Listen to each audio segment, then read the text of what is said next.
할렐루야. 우리 한번 옆 사람 인사 한번 하도록 하겠습니다. 좋은 일이 일어납니다. 한번 인사하겠습니다. 시작. 좋은 일이 일어납니다. 다시 한번 인사하겠는데 잘 되고 있습니다. 한번 인사하겠습니다. 시작. 잘 되고 있습니다. 할렐루야. 우리 입술의 고백대로 될 줄로 믿습니다. 오늘 본문의 말씀도 어제와 같이 다윗의 시 인도자를 부르는 노래입니다.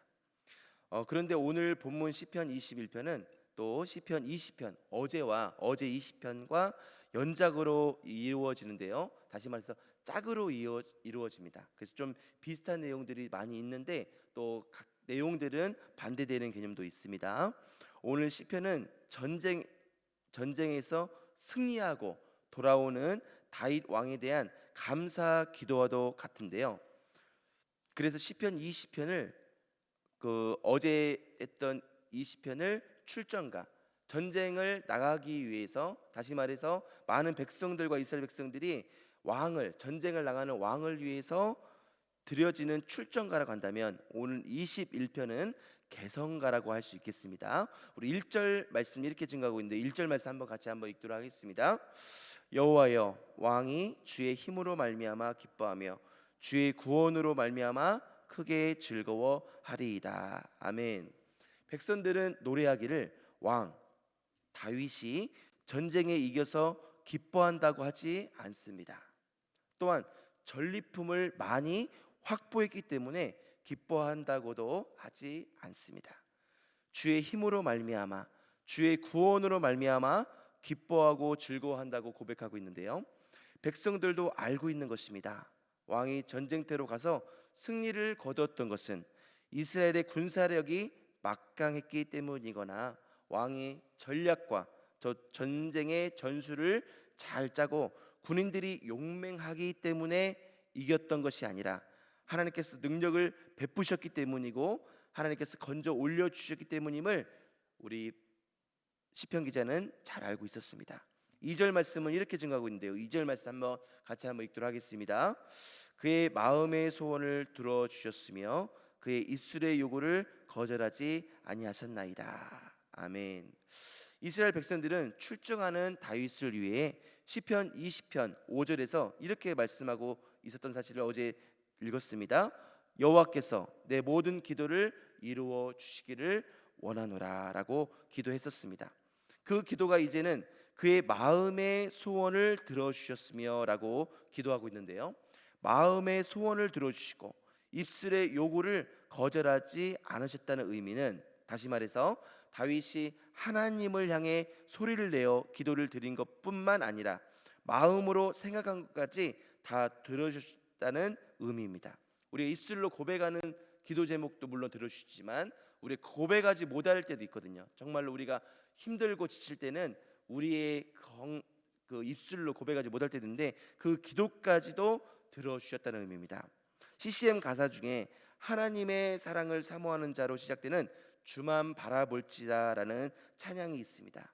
그 가사 중에 너희 작은 신음에도 응답하시니 너는 어느 곳에 있든지 주를 향하고 주만 바라볼지다라는 가사가 있는데요. 하나님은 우리의 작은 신음소리도 아시고 응답하신 분이신 줄 믿습니다. 그래서 하나님은 하나님이십니다. 하나님께서 다윗이 입을 열어서 기도한 것뿐만 아니라 속으로 생각한 것까지 응답해 주셔서 다윗은 개성가를 부르며 돌아올 수 있었습니다. 이스라엘 백성들은 다윗의 기도가 응답이 되고 그렇게 승리하며 돌아올 수 있게 된 이유를 이렇게 노래하고 있는데요. 우리 3절 말씀 같이 읽도록 하겠습니다. 3절 말씀입니다. 주의 아름다운 복으로 그를 영접하시고 숭근 관을 그의 머리에 씌우셨나이다. 아멘. 이스라엘 백성들은 하나님께서 다윗을 복으로 영접하여 주셨다고 노래합니다. 여기서 말하는 복은 두말할 필요 없이 전쟁에서 이긴 복을 의미하는데요.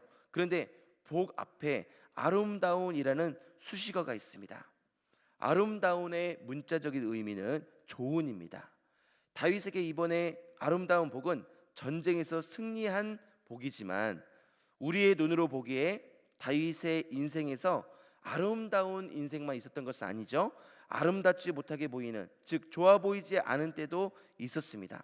대표적인 것이 다윗이 자신의 주군이자 자신의 장인에게 쫓겨다녔던 시간일 것입니다. 하지만 그 당시는 그때가 참 고통스럽고 또 피하고 싶고 빨리 지나갔으면 좋겠다고 되어지는 시간임에도 불구하고 그때 다윗의 삶과 신앙은 아이러니하게도 깊어졌던 시기였습니다. 그때 지은 시편들이 참 많습니다. 만약 다윗이 그런 시절이 없었다면 시편의 여러 편들이 사라졌을 것입니다. 틀림없이 다윗은 후에 그때를 돌아보고 하나님께서 나를 아름다운 복으로 영접하여 주셨습니다라고 고백할 것입니다. 우리도 동일합니다. 우리는 우리 생각에 아름다운 것, 좋은 것을 구하는 경향이 많습니다. 그래서 내가 구한 것이 손에 쥐어지지 않을 때 실망할 때도 있습니다. 하지만 세월이 지나고 나서 되돌아보면 내가 아름답다고 생각하고 내가 주려고 했던 것보다 하나님께서 내 손에 쥐어진 것이 다 아름답다는 것을 인정할 때도 참 많습니다. 때로는 우리가 생각할 때 안 좋은 것도 말입니다. 내가 생각할 때는 왜 이것을 그때 내 기도를 들어주지 아니하시고 이것을 내 손에 쥐어줬을까? 하나님 이것은 아니잖아요 라고 고백 그때는 했을지 모르겠지만 되돌아보면은 최고의 그 사건들이 있었기 때문에 우리 인생에 최고의 복이 임한 줄 믿습니다. 또한 인생에 정말 없었으면 좋겠다고 생각할 때도 있었을 것입니다. 지워버리고 싶었던 것들, 생각되던 것들로 인해서 정말로 내 인생에 이것만은 지워졌으면 참 내 인생에 아름다웠을 텐데 라는 그러한 것들도 우리의 삶 가운데 있었을 것입니다. 하지만 그 사건들로 인하여서 우리의 신앙은 더 깊어졌음을 고백할 수 있고요. 삶의 여러 부분에서 또 새로운 눈을 뜨게 되는, 새로운 관점을 갖게 되는 계기가 됐을 것입니다. 순궁관을 그의 머리에 씌우셨습니다 라는 표현은 일반적으로는 왕으로 등극할 때에 쓰는 말이었습니다. 전쟁에서 다윗의 왕됨은 더욱 견고하여졌다는 의미로 또 받아들일 수 있는데요. 이 모습은 우리의 영원한 왕이신 예수님을 예표하는 것입니다. 그러니까 우리 성경에서 구약 성경은 무엇이죠? 앞으로 예수 그리스도가 오실 것이다 라는 예언입니다. 그러니까 창세기부터 말라기까지 그 모든 내용은 어떠한 관점에서 우리가 바라봐야 되냐면 예수님의 관점에서 바라봐야 됩니다. 앞으로 오시진 않았지만 메시아로서 예수님이 오실 것이다 라는 관점에서 그 구약 안에 시편도 있지 않습니까? 그러니까 시편 말씀도 사실은 예수 그리스도를 이야기하고 싶어 하시는 것입니다. 다윗을 이야기하지만 그것은 왕이신 예수님을 예표하는 것이기도 하는 것입니다. 또한 6절에서도 복에 대해서 이렇게 증거하고 있는데요. 6절 말씀 같이 한번 읽도록 하겠습니다. 그가 영원토록 지극한 복을 받게 하시며 주 앞에서 기쁘고 즐겁게 하시나이다. 하나님께서 다윗 왕에게 영원토록 지극한 복을 내려주시기를 노래합니다. 이 세상에 있는 모든 눈에 보이는 것들은 유한합니다. 그렇죠?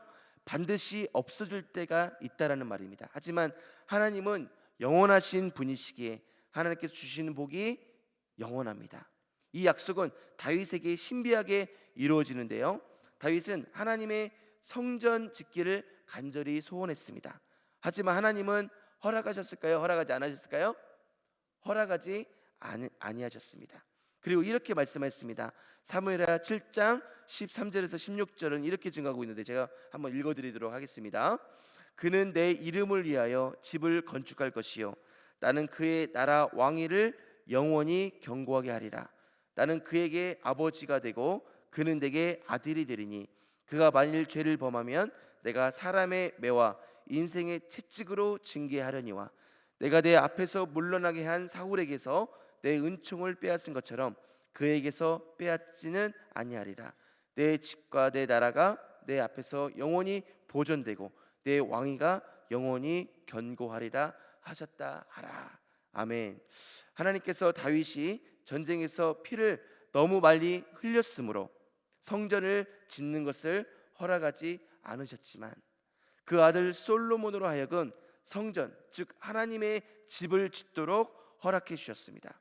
그리고 그의 나라가 영원히 견고하도록 해주셨고 다윗의 집과 다윗의 나라가 영원히 보존되므로 그의 왕위가 영원히 견고하게 해주시겠다고 약속하셨습니다. 다윗은 하나님의 집, 건물을 짓기를 원했지만 하나님께서는 그의 집, 다시 말해서 그의 자손과 또 후손들을 영원히 보존해 주시겠다고 약속하셨습니다. 그런데 다윗 왕국은 아들 솔로몬이 죽고 나서 나라가 어떻게 됐죠? 두 나라로 갈라졌습니다. 마치 북한과 남한처럼 갈라지게 되었는데요. 그리고 급기야 BC 586년 시디기야 때에 예루살렘이 함락됨으로 남북 왕국이 모두 멸망하게 되었습니다. 하나님께서 다윗에게 내 집과 왕위가 영원히 견고하리라고 말씀하시는 것은 눈에 보이는 나라가 아니라 바로 다윗의 후손 예수 그리스도로 말미암은 메시아 왕국입니다.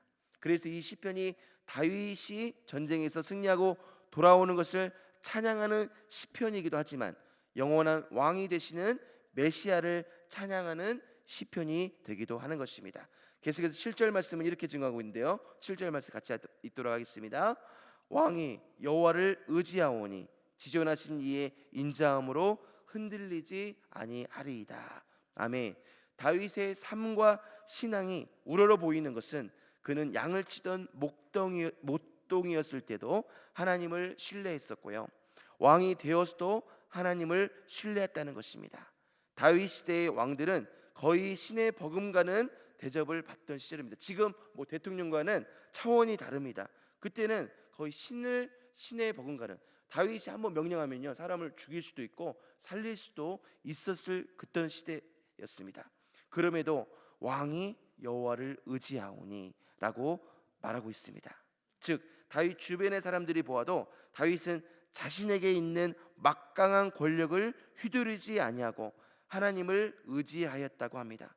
그랬던 다윗에게 하나님의 인자하신 무조건적 사랑과 자비가 임했고 그래서 흔들리지 않을 수 있었습니다. 우리는 다른 사람들보다 좀 더 가지고 좀 더 높은 자리에 있고 좀 더 많이 할 줄 알면 목에 힘이 들어가고 하나님을 의지하기보다 자기를 의지하기 쉽습니다. 그러다가 많이 돌고 돌아서 하나님 앞에 두 손을 들 때가 있습니다. 하나님을 향해 한결같은 마음과 태도를 갖는 것이 바른 자세이고 지혜롭게 사는 것입니다. 우리나라 지금 현실만 봐도 우리나라 대통령이면요 무소불위의 권력을 헌법에서 보장하고 있습니다. 윤석열 대통령 정말 저는 대단한 대통령이라고 존경하는 것은 그런 무소불위의 권력을 휘두르지 않잖아요. 그렇죠? 그래서 언론에 보면은 민주적인 게 퇴보되었다라고 이야기하지만 천만의 말씀입니다. 이 오늘날처럼 민주적인 날이 없었습니다. 그렇죠? 대통령이 권한을 사용하지 않잖아요. 왜 그렇습니까? 백성들로 하여금 그 권력들을 얼마든지 사용할 수 있지만 사용하지 않고 가는 것입니다. 우리 담임 목사님도 참 그렇습니다. 담임 목사님이라는 것은 제가 이제 목회자로서 알잖아요. 담임 목사님의 권한은 막강합니다. 여러분이 대통령의 권한이 막강한 것처럼 막강합니다. 얼마든지요 담임 목사님이 뜻대로 할 수도 있고 마음대로 할 수도 있습니다. 위임 목사이기 때문에. 하지만 우리 목사님을 보면서 제가 존경하는 것은 그런 힘을 쓰지 않으십니다. 그렇죠? 때로는 그런 것 때문에 어려움 당하는 모습 보면서 왜 저러실까? 분명히 피할 수 있는 방법도 많이 있고 분명히 목사님이 권한이 있음에서도 쓰지 않는 것. 왜 그렇습니까? 대통령이 우리 백성을 위해서 그 권력을 포기하는 것처럼 목사님도 우리 성도님들을 위해서 그 모습들 포기하는 모습들을 보면서 저는 참 존경하고 있습니다. 마치 아버지가 권력이 있지만 자녀를 사랑하기 때문에 아버지의 권력을 내려놓는 것이죠. 아버지가 얼마든지 뭐라고 할 수도 있고 때로는 혼낼 수도 있지만 아버지는 아들을 위해서 딸을 위해서 그 권력을 때로는 내려놓는 것입니다. 그렇기 때문에 다윗은 그 막강한 권력, 이때 당시의 권력은 지금과 비교할 수도 없겠죠.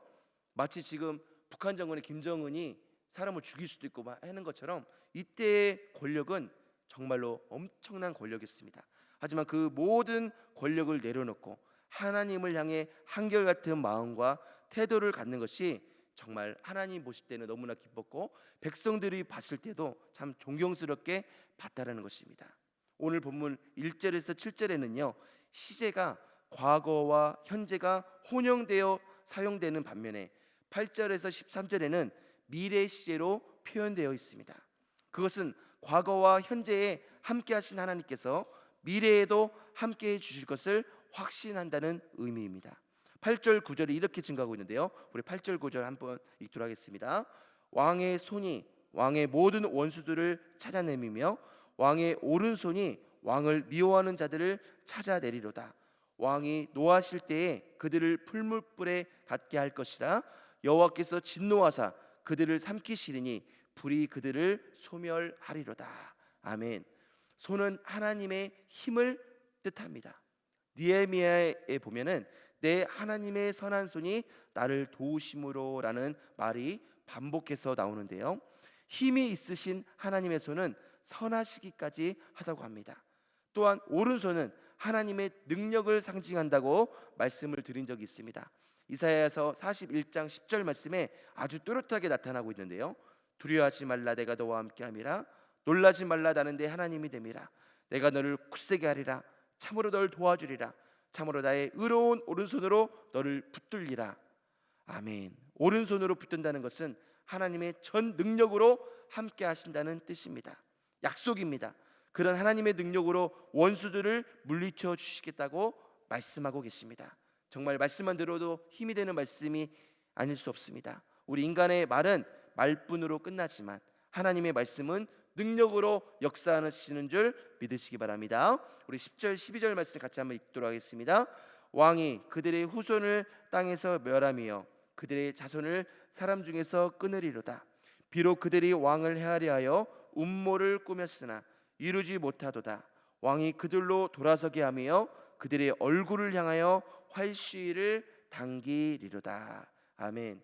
하나님의 손과 하나님의 오른손이 늘 함께 하심으로 원수들이 다윗을 죽이려고 음모를 꾸며도 성공할 수 없었고 다윗은 가는 곳마다 이길 수 있었습니다.